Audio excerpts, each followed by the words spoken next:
लखनऊ के पीजीआई थाना इलाके में एक लड़की की लाश मिली और फिर हड़कंप मच गया। शुरुआत में लगा कि लड़की ने खुद के साथ ही कांड कर लिया है, लेकिन धीरे धीरे इस रहस्यमयी मौत पर शक गहराया और इस शक की जद में आई लड़की की पार्टनर। वो पार्टनर जिसके साथ ये लड़की 1 साल से लिव इन रिलेशनशिप में रह रही थी। मामला लखनऊ का है, जहां स्वरूप नगर तेलीबाग की रहने वाली सुधा प्रजापति मोहिनी तिवारी नाम की युवती के साथ लिव इन में एक किराए के मकान में रहती थी।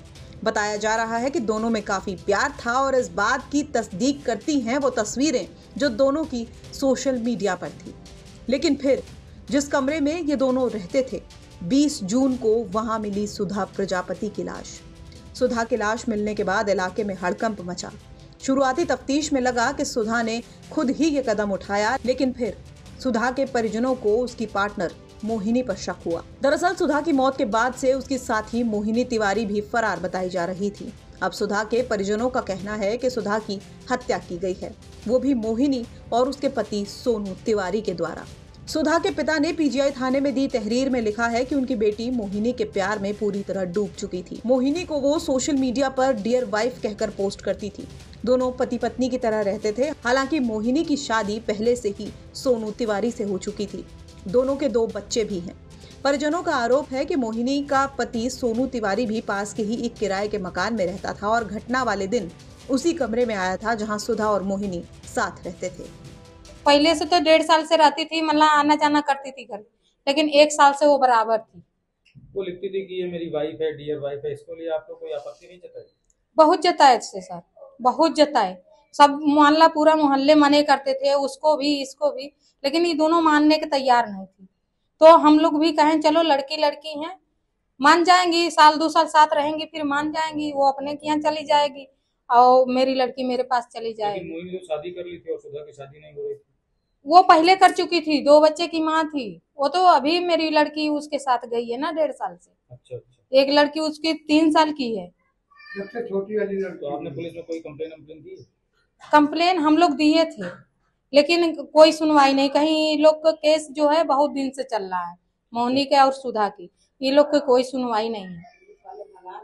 पुलिस वाले धक्का मार के हम लोग उनके भगा देते थे, कहते थे ये लड़की लड़की मामला है, ये हम लोग क्या कर सकते हैं। किस थाने में आपने तहरीर दी है? ये पीजीआई में दिए थे और इस तेलीबाग थाने में दिए। ये जो मेरी लड़की थी ये जाने नहीं देती थी, वो जाना नहीं चाहती थी। अच्छा। तो वो सोचा होगा यही कि जब मैं मार दूंगा इसके, तब मैं लेके जाऊंगा। तो ये दोनों यही प्लान करा था। इन्हन का दोनों का प्लान 4-5 दिन से बन रहा था। ये मोनी ने फोन करती थी उसके पास, लेकिन मेरे बिटिया को पता नहीं था कि ये फोन करके बात करती थी उससे। तो अपने पति से अलग रहती थी मतलब? हाँ, अपने पति से अलग रहती। उसका पति तेलीबाग, ये मेरी लड़की के साथ रहती थी। अब मेरे को इंसाफ मिलना चाहिए सर, बस आपसे यही विनती है। आप कोशिश जितना जल्दी कोशिश करिए और रिपोर्ट भी आए सर। ये भी है सर कि किसी ने पैसा भर के और रिपोर्ट कहीं बदलवा न दे, पोस्टमार्टम। हाँ, रिपोर्ट, क्योंकि इसी ने मुट्ठी भर के पूरा रुपया गिन दिया। पुलिस वालन के भी डिमांड एकदम गरम हो, पूरा इन्हन का मुट्ठी गरम हो गई पुलिस वालन का। हम लोगों को सुनवाई नहीं हो रही है कहीं भी।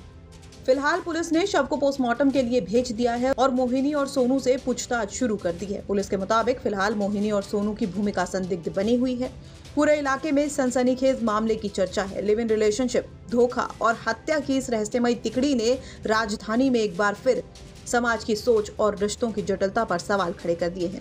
बहरहाल मामले की जांच में आगे क्या कुछ सामने आता है, ये देखने वाली बात होगी। लखनऊ से अंकित मिश्रा की रिपोर्ट, यूपी तक।